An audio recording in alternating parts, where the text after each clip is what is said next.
Hello and welcome दोस्तों। NDA 2025 का paper है, इसको सॉल्व कर लेते हैं। यही पेपर रह गया तो सॉल्व करना, बाकी हमने सॉल्व कर लिए हैं। तो यहाँ पर हमारे सामने जो पेपर है वो सेट ए है। इसके अकॉर्डिंग आप चेक कर लेना एक बार। सबसे पहले हमारे पास क्वेश्चन किस चीज के आए हैं, रीडिंग कॉम्प्रीहेंशन की क्वेश्चन है। इसमें मैं आपको सीधा आंसर बता देता हूँ टू द पॉइंट, बहुत ज्यादा डीप हो जाएगा, नहीं तो वीडियो काफी लेंथी हो जाएगी और हम इसको ज्यादा डिस्कस करेंगे। फर्स्ट का आंसर डी हो जाएगा इसमें। और हम जो सेकंड क्वेश्चन होगा, सेकंड का आंसर भी डी हो जाएगा। अब हम चलते हैं थर्ड क्वेश्चन पे। देखो थर्ड का जो आंसर बनेगा यहाँ पर वो बन जाएगा सी। और फोर्थ का आंसर बनेगा यहाँ पर, ये क्वेश्चन नंबर 4 है, तो फोर्थ का आंसर बनेगा ए।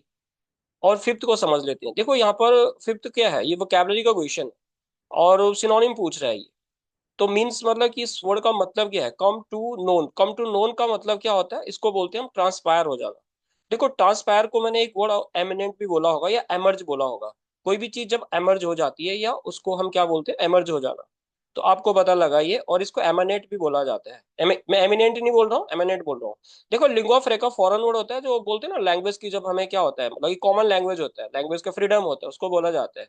स्टेट आपको पता है क्या होता है, वेरिएंट आपको पता है क्या होता है, जैसे गाड़ियों में अलग अलग वेरिएशन होता है, वेरिएंट होता है, तो वेरिएंट मतलब डिफरेंट हो जाएगा। अब चलते हैं हम क्वेश्चन नंबर 6 की तरफ। ये अच्छा क्वेश्चन है हमारे लिए। क्वेश्चन नंबर 6 में कह रहा है रिपोर्टेड स्पीच का क्वेश्चन है, यानी यहाँ पर तो हमें डायरेक्ट स्पीच में क्वेश्चन दिया है, हमें इसको इनडायरेक्ट में क्या करना है, इसमें से सेलेक्ट करना है। अब कुछ नहीं करना आपने। देखो डायरेक्ट और इनडायरेक्ट स्पीच में, जब हम डायरेक्ट से इनडायरेक्ट स्पीच में चेंज करते हैं तो हमें सिर्फ 5 ट्रिक्स को ध्यान में रखना होता है। सबसे पहले हमें ये देखना होता है जो यहाँ पर ये रिपोर्टिंग हुआ है इसको सही चेंज किया कि नहीं किया है। दूसरा हमें यहाँ कंजंक्शन देखना होता है। तीसरा हमें यहाँ पे प्रोनाउन चेंज करना होता है। चौथा टेंस चेंज करना होता है। और उसके अलावा जैसे कि हेयर का देयर कर देते हैं, तो यानी एडवर्ब और एडजेक्टिव को चेंज करना होता है। यही 5 बातें होती है जो हम ध्यान रखते हैं। तो हम इन्हीं बातों को ध्यान रखते हुए क्या देखते हैं, सबसे पहले देखते हैं कि सेट सेट को हम क्या करेंगे, टोल्ड कर देंगे। क्यों कर रहे हैं, क्योंकि ये सेंटेंस पॉजिटिव है। अगर ये इंटेरोगेटिव सेंटेंस होता तो सेट की जगह क्या आ जाता, सेट टू की जगह आ जाता आस्क्ड। तो यहाँ पर टोल्ड जैसे यहाँ पे लगा रखा है, यहाँ पे भी है। यहाँ रिक्वेस्टेड है तो ये कट जाएगा, यहाँ पे टोल्ड है। अब उसके बाद कंजंक्शन दैट लगा होगा, यहाँ पे दैट है। और यहाँ पे भी दैट है। और यहाँ पे भी दैट है, इसको तो हमने काट दिया था। अब उसके बाद देखो यहाँ पर हम देखते हैं आई किसके अकॉर्डिंग चेंज होता है, फर्स्ट पर्सन सब्जेक्ट के अकॉर्डिंग चेंज होता है। एसओएन का आपको एक फॉर्मूला पता होगा। तो चारू यहाँ पर एक लड़की है, तो इसका मतलब शी बनेगा। और यहाँ वांट का क्या बन जाएगा, वांटेड। तो शी यहाँ पर है, वांटेड यहाँ पर है। शी यहाँ पर है, वांटेड यहाँ पर भी है। और यहाँ पर शी है लेकिन विल है, तो इसको काट दिया हमने। अब इसका मतलब हमारा आंसर ए और बी में से होगा। अब उसको देखते हैं, हेयर को हम क्या करते हैं, हेयर को करते हैं देयर में चेंज। अब यहाँ पर हम देखेंगे तो यहाँ पे देयर लगा रखा है और यहाँ पर भी देयर लगा रखा है। अब उसके बाद जो टुमारो होता है ना, तो टुमारो को द या हम किस में चेंज करते हैं, द नेक्स्ट डे में चेंज करते हैं। द नेक्स्ट डे ये हो गया यहाँ पर। और यहाँ पे टुमारो क्या किया उसने, सेम कॉपी कर दिया है। तो टुमारो या तो द फॉलोइंग डे में चेंज होता है या द नेक्स्ट डे में चेंज होता है। तो आंसर क्या हो गया इसका, यानी फिफ्थ जो ये क्वेश्चन होगा, क्वेश्चन नंबर 6, इसका आंसर ए बनेगा। अब चलते हैं हम क्वेश्चन नंबर 7 पे। देखो ये क्वेश्चन जो है ना थोड़ा सा मतलब ठीक ठाक क्वेश्चन है ये। इसको हमने क्या करना, अगेन डायरेक्ट स्पीच में चेंज करना है। देखो यहाँ पे लिखा Nitin said to his brother what a. देखो व्हाट अ यहाँ पर क्या होता है, एक प्रकार का एक्सप्लेनेशन होता है। आपको बेशक यहाँ पर इंटेरोगेटिव मार्क दिख रहा है पर आप इसको एक्सक्लेमेटरी सेंटेंस बोलोगे।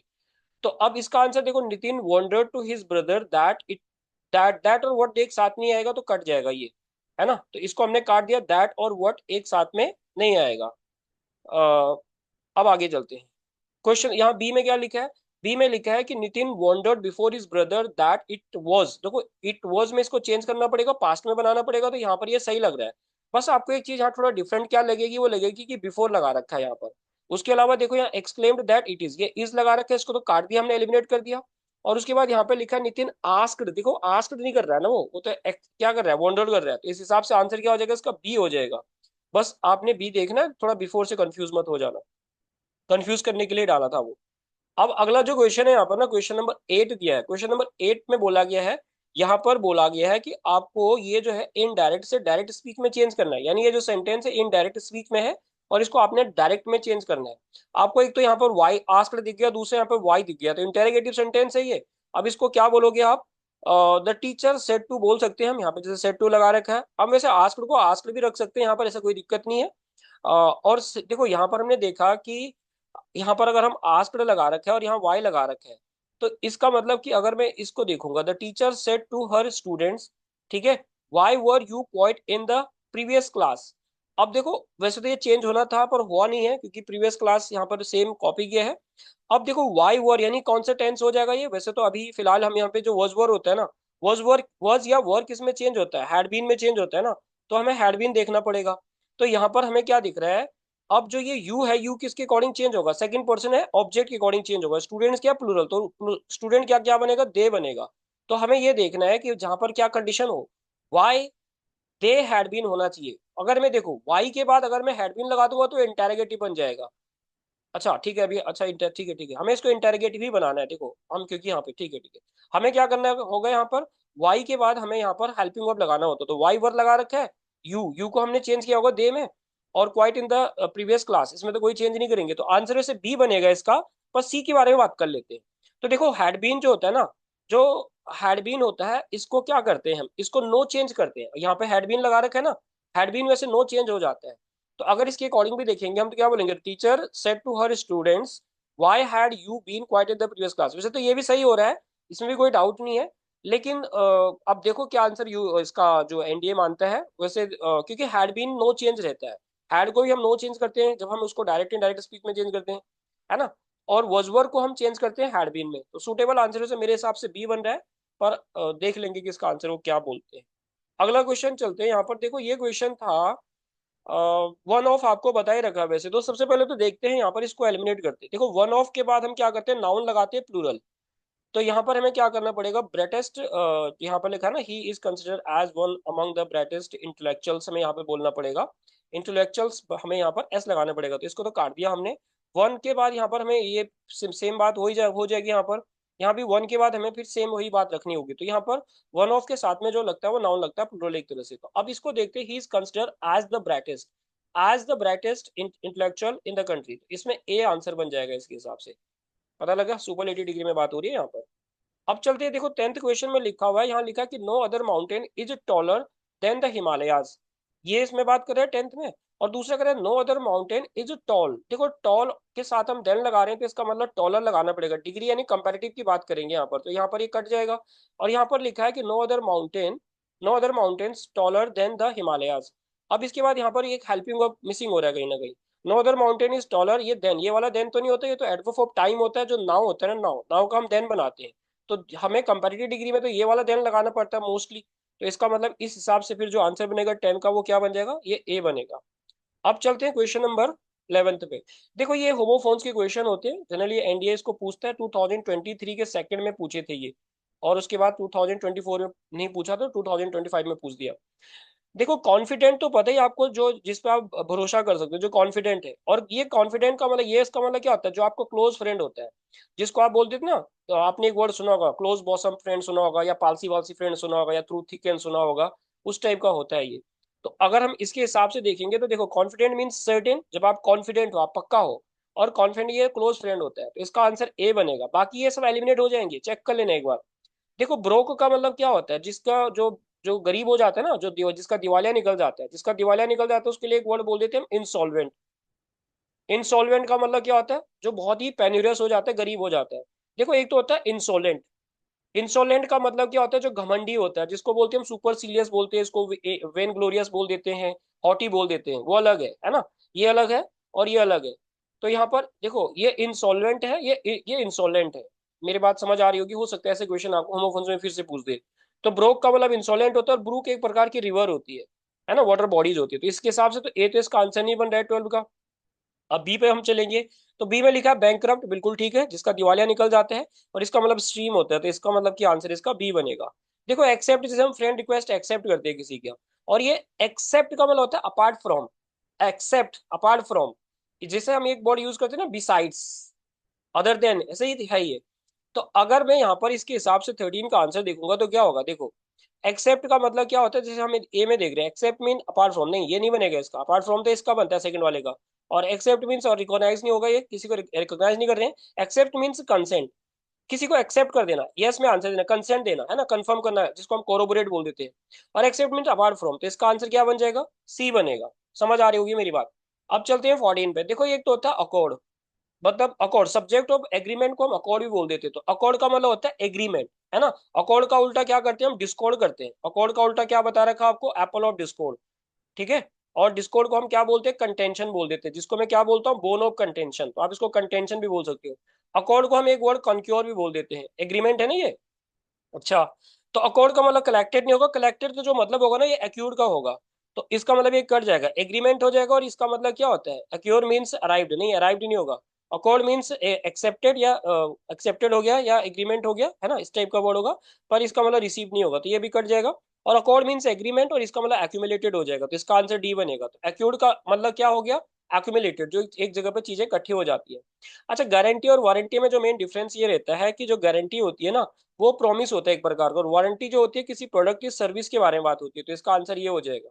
आपने ऐसे भी सुना होगा कि गारंटी है, और वारंटी का मतलब होता है कि बोलते हैं ना, गारंटी में तो होता है कि रिप्लेसमेंट होती है उसकी, मतलब देखो वारंटी में तो हम चीजों को क्या करते हैं, ठीक करके दे देते हैं, और गारंटी में देते हैं उसको रिप्लेस करके देते हैं। अब आगे चलते हैं, देखो यहाँ पर लिखा है प्रोपोर्शनेट, तो प्रोपोर्शनेट का मतलब बैलेंस्ड हो जाता है, पार्शियल का मतलब होगा नहीं इसका, ठीक है। सफरेज का, सफरेगेट का मतलब क्या होता है, आपने सुना होगा ना, वो किसी को बोलते हैं ना, राइट, राइट टू वोट वाला, वुमेन सफरेज उसको बोला जाता है, किसी को अधिकार देना, कोई राइट्स देना होता है। तो इसका आंसर बैलेंस्ड हो जाएगा। 17 में चलेंगे, डिसएंचेंटमेंट का मतलब होता है डिसअपॉइंटमेंट, इसका मतलब ये डिसअपॉइंटमेंट हो जाएगा, तो 17 का जो आंसर बनेगा वो बी बनेगा। आइडियलिज्म होगा नहीं यहाँ पे, डिलाइट होगा नहीं, डिलाइट तो आपको पता है कि खुशी होती है। देखो ये एमिनेंट होता है ये वाला, और एक ये आता है, ये सीडीएस में बहुत बार पूछा जाता है।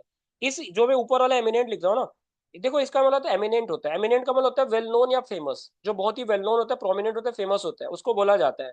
और ये जो होता है इसका मतलब होता है इम्पेंडिंग, इम्पेंडिंग डिजास्टर बोलते हैं, जो होने वाला है, इम्पेंडिंग, मतलब कि हम एक वर्ड बोलते हैं ना, inevitable, that is certain to happen, उस तरह से ये वर्ड होता है। इसका मतलब कि जो पक्का है, जिसने होना है, जिसको हम टाल नहीं सकते, तो इसको अनअवॉइडेबल टाइप का बोलते हैं। तो देखो इसका आंसर इनएविटेबल हो जाएगा। इनएविटेबल का मतलब होता है that can not be avoided. अच्छा, इंडेलिबल मेमोरीज होती हैं, ऐसी मेमोरीज होती है जो हमारे माइंड में परमानेंट हो जाती है, तो उसको बोला जाता है, जैसे बोलते हैं ना, आप कहीं घूमने के लिए जाओ तो आपकी मेमोरी एक होती है इंडेलिबल।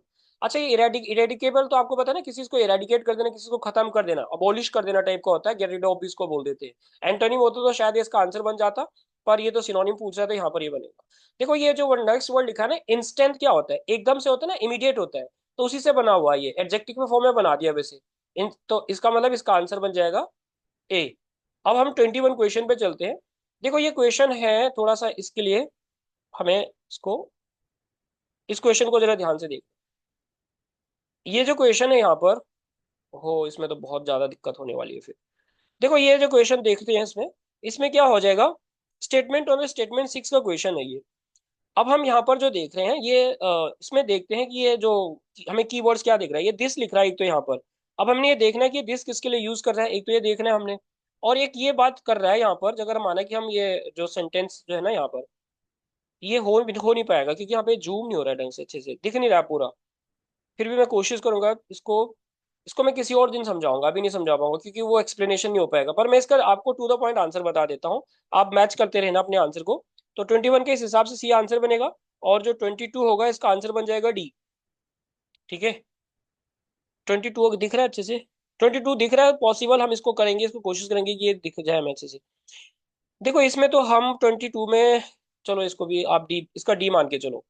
23, समझ रहे हो मैं क्यों नहीं एक्सप्लेन कर रहा हूँ, क्योंकि वो प्रॉपर हमें ऑप्शन दिख रहे हैं ना, हमें वो दिख रहे हैं, तो किसी और दिन किसी दूसरी वीडियो में उसको करेंगे। तो 23 का जो आंसर बन जाएगा वो ए बन जाएगा, और जो 24 होगा इसका आंसर जो बनेगा वो डी बनेगा, और 25 का जो आंसर होगा, एक बार इनको देख जरूर लेना आप, 25 का आंसर जो बनेगा वो भी डी बन जाएगा। तो ये मैंने आपको बता दिए, डिटेल में एक्सप्लेन करने का यहाँ पर कुछ हो नहीं रहा जुगाड़। अब चलते हैं आगे। देखो यहाँ पर जो क्वेश्चन लिखा हुआ है, एक मिनट, ये क्वेश्चन, अब ये आपको पता है कि यहाँ पर ये कंसर्न लिखा है, बोलते हैं ना as for as my family, जैसे बोलते हैं ना, कभी इंटरव्यू देते हैं हम, इंट्रोडक्शन देते हैं, as for as my family background is concern, my father is a manager, my mother is a housewife, तो हम वहां पर एज फॉर एज बोल देते हैं।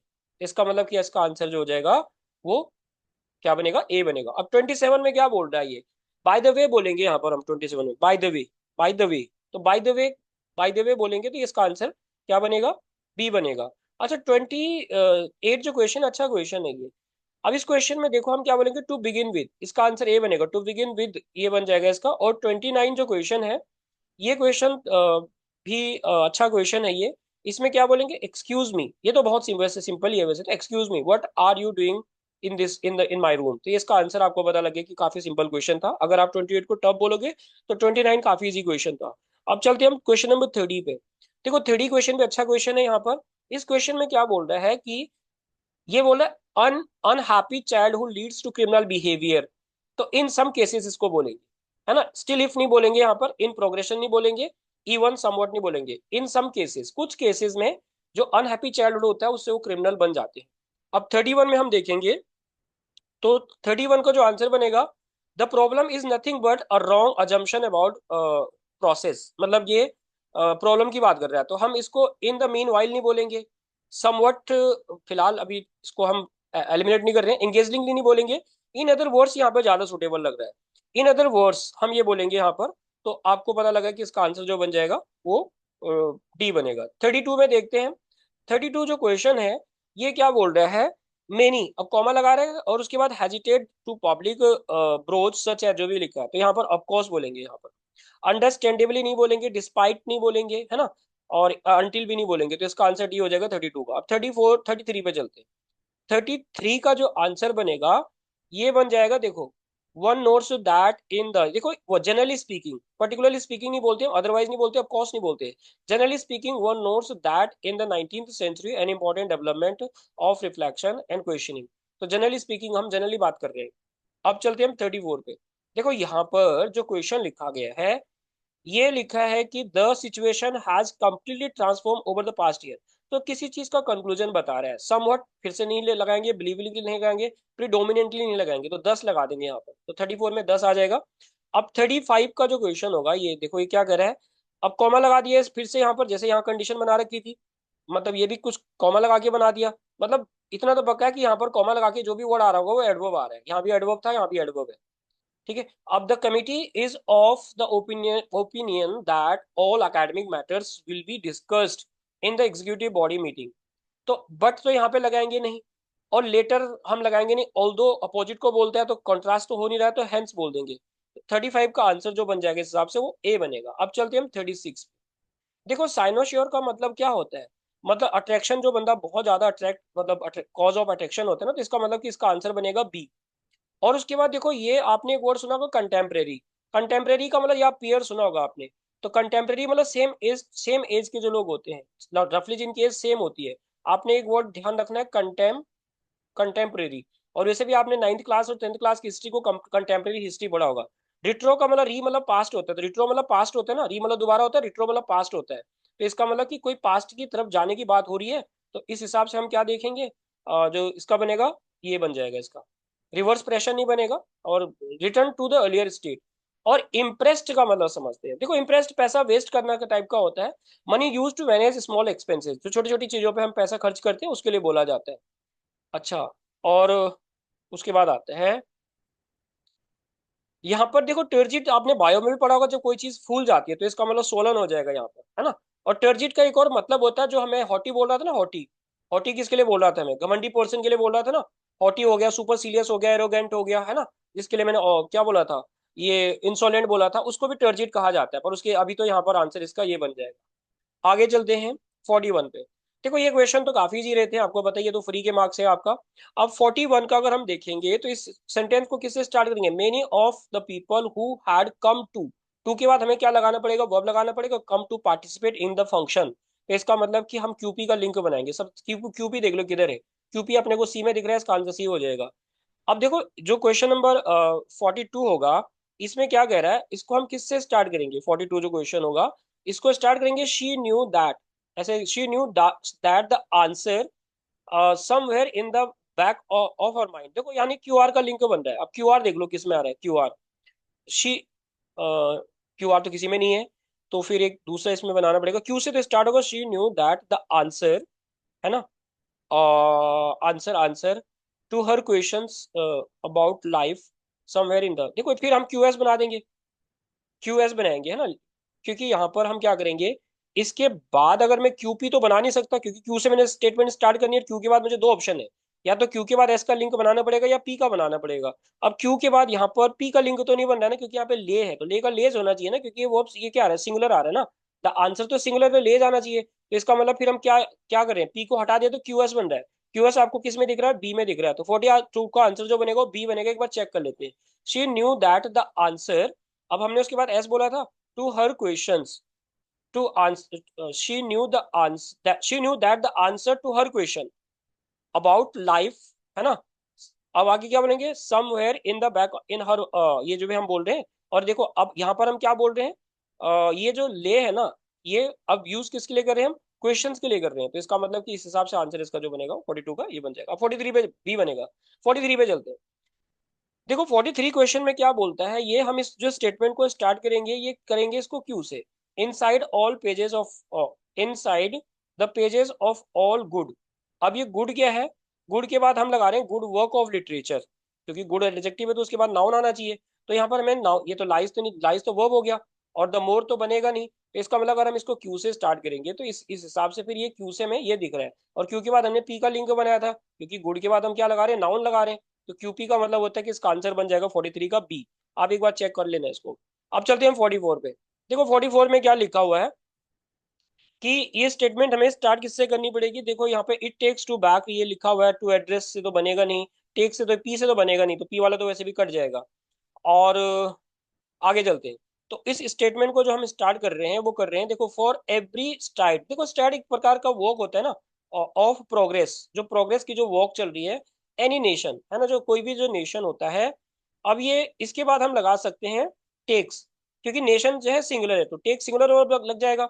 तो आरपी बन जाएगा इसमें। आरपी अपने को सी में दिख रहा है।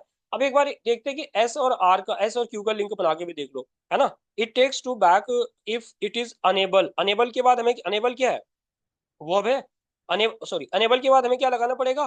टू लगाना पड़ेगा। टू के बाद वर्ब लग रहा है, तो इसका मतलब क्यू, एस क्यू का भी लिंक बन रहा है। एस क्यू है नहीं, इसमें आ जाएगा ये। अब 45 पे चलते हैं। अनेबल वर्ब नहीं है, अनेबल एडजेक्टिव है। He was unable to answer the question. अच्छा, उसके बाद आते हैं 45। इसमें देखते हैं हम कि जो स्टेटमेंट होगी हम इसको स्टार्ट करेंगे किससे? देखो ये अमोर्टाइजेशन दिया हुआ है। अब सबसे पहले समझते हैं किसका। देखो एक्चुअल में इसमें अमोर्टाइजेशन का ही मतलब बता रहा है। देखो क्या बोल रहा है ये, amortisation is an accounting technique. एक अकाउंटिंग टेक्निक है, मतलब इसको एक जार्गन बोल सकते हैं हम। और यूज अकाउंटिंग टेक्निक है ये। और जो यूज की जाती है किसमें? पीरियोडिकली लोअर, यानी एस आर बन गया। अब अपना एस आर हमें ए में दिख रहा है, आगे भी चेक कर लेते हैं, एस आर वैसे सी में भी है। अब ये क्या बोल रहा है कि ये किस में यूज किया जाता है?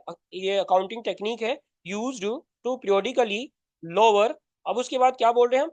The book value of a loan और एन इंटेंजिबल एसेट ओवर। तो इसका मतलब इसका आंसर बन जाएगा ए। ये तो थे देखो कौन से क्वेश्चन, थोड़े से ट्रिकी क्वेश्चन बन गए थे इस बार। अब वैसे इजी बनते हैं इसमें नॉर्मली। अब ये वाले क्वेश्चन काफी इजी है। देखो 46 में क्या बोलेंगे हम? There is more than one way. देखो वन के बाद हम क्या लगाएंगे? वे। वन के बाद वेज नहीं लगाएंगे, क्योंकि वन तो सिंगुलर है, तो वेज प्लूरल कैसे बन जाएगा, है ना। और एनी वेज भी नहीं बनेगा। एनी वेज तो हम कब यूज करेंगे?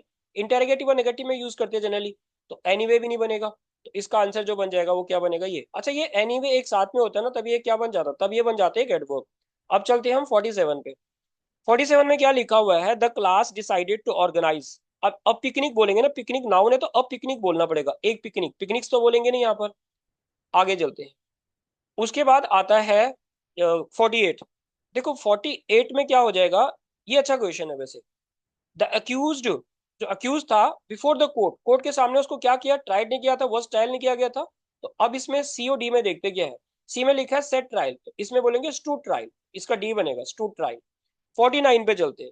49 का जो आंसर बनेगा, the matter in which the demolition, demolition आपको होता है किसी को मतलब पुल डाउन कर देना, have been carried out, perform करना। कैरी आउट मतलब किसी को परफॉर्म करना।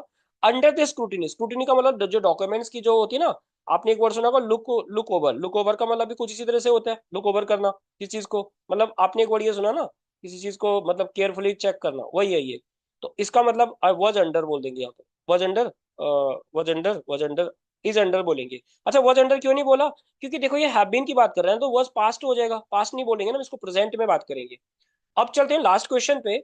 इस क्वेश्चन में लिखा हुआ है कि देखो यहाँ पर देखो, अब विल नॉट तो आप बोलोगे नहीं यहाँ पर, मतलब क्यों नहीं बोलेंगे वो देखते हैं। I will not consider the opinion of the stakeholder before taking the final decision. I will बोलेंगे, आई विल नॉट नहीं बोलेंगे, आई विल बोलेंगे यहाँ पर। तो आई विल या आई शैल बोलेंगे। अब यहाँ पर हैव तो हम काट देंगे। अब आपको इन दो में डाउट आएगा कि यहाँ पर विल और शैल क्या होता है। जनरली क्या आपको क्या बताया जाता है?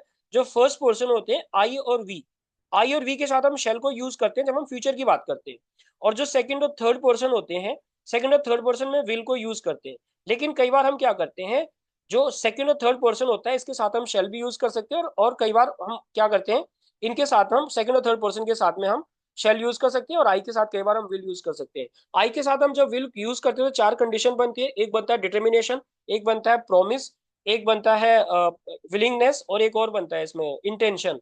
ये कंडीशन होती है तब होगा। यहाँ पर ऐसे कोई कंडीशन नहीं थी, यानी नॉर्मल फ्यूचर की बात कर रहा है ये, तो ये हो जाएगा I shall consider the opinion of, तो शेल लगाना पड़ेगा यहाँ पर, विल नहीं लगाएंगे। अगर मैं एक सेंटेंस बोल देता हूँ I will not call you again, मतलब डिसाइड कर लिया बंदे ने कि नहीं करूंगा तो नहीं करूंगा। या मैं बोलता हूँ कि I will give you a reward if you pass in the examination, मैं आपसे एक प्रॉमिस कर रहा हूँ। मैं बोलता हूँ I will come to meet you if you wish, अब मैं आपसे विलिंगनेस की बात कर रहा हूँ, तो हम वहां पर विल लगा सकते हैं। तो ये आपको पता लग गया कि इस टाइप का क्वेश्चन था ये। अब मैंने कुछ यहाँ पर जो डिस्कस नहीं किया था, एक तो स्टेटमेंट वाले क्वेश्चन थोड़ा एडजस्ट नहीं हो पा रहा था क्वेश्चन और उसमें ऑप्शन, इसलिए नहीं किया। कॉम्प्रिहेंशन में भी आपको पता है कि वो हो ही जाएंगे, इतना थोड़ा जो वीडियो थे लेंदी हो जाती, इसलिए मैं चाहता हूँ कि शॉर्ट में ही ये वीडियो में बनाऊँ, ज़्यादा लेंदी ना बनाऊँ, इसलिए मैंने ये डिस्कस किया। मिलते हैं फिर अगली वीडियो में, तब तक के लिए बाय। और जिनका कल पेपर है आपको बेस्ट ऑफ लक, और अच्छे से पेपर को करना, एग्जाम रॉक कर देना। मिलते हैं फिर बाद में। Bye everyone, have a nice day.